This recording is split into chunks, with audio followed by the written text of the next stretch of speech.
કાલ 26 ફેબ્રુઆરીથી ધોરણ 10 અને ધોરણ 12 ગુજરાત માધ્યમિક અને ઉચ્ચતર માધ્યમિક શિક્ષણ બોર્ડની પરીક્ષાનો પ્રારંભ થઈ રહ્યો છે। ત્યારે સૌ પરીક્ષાર્થીઓને મારા અંતરે ખૂબ ખૂબ શુભેચ્છાઓ।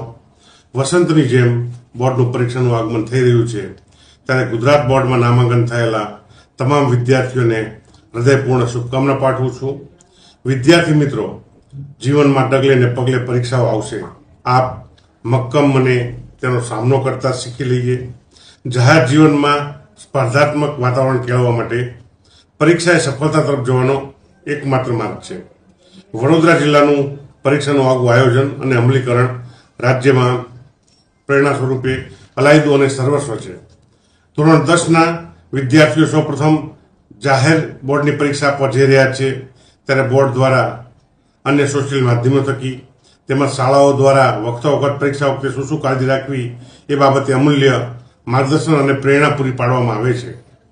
વિદ્યાર્થી મિત્રો, તમે વર્ષ દરમિયાન જે અભ્યાસક્રમોમાં ભણ્યા છો તેમાંથી જ બોર્ડનું પેપર આવવાનું છે, એટલે કોઈએ ભય કે તણાવ રાખવાની જરૂર નથી।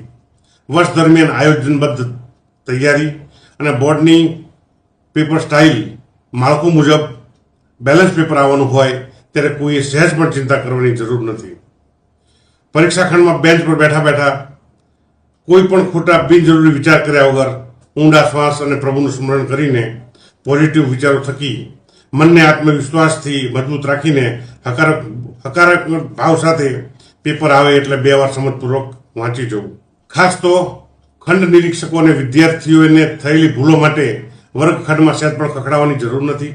ધીરે ધીરે એની થયેલ ભૂલો સુધારી આપવા માટે કોશિશ કરવાની છે। વર્ગખંડ નિરીક્ષકનો આક્રોશ બાળ માનસ ઉપર વિપરીત અસર ન કરે તે તેમને ખાસ જોવાનું છે।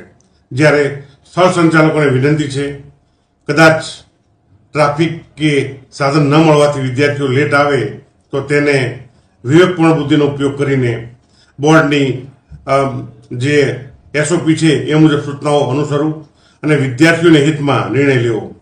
વિદ્યાર્થી મિત્રો, બોર્ડ પરીક્ષાના સમયગાળા દરમિયાન સમયસર આપણે વાંચન, લેખન અને જરૂરી ઊંઘ લેવી જરૂર છે।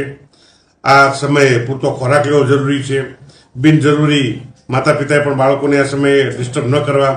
પેપર પૂર્ણ થઈ ગયા પછી જે પેપર પૂર્ણ થઈ ગયું છે તે બાબતે નહીં વિચારતા હવે પછીનું જે પેપર છે એમાં તૈયારીમાં લાગી જવું।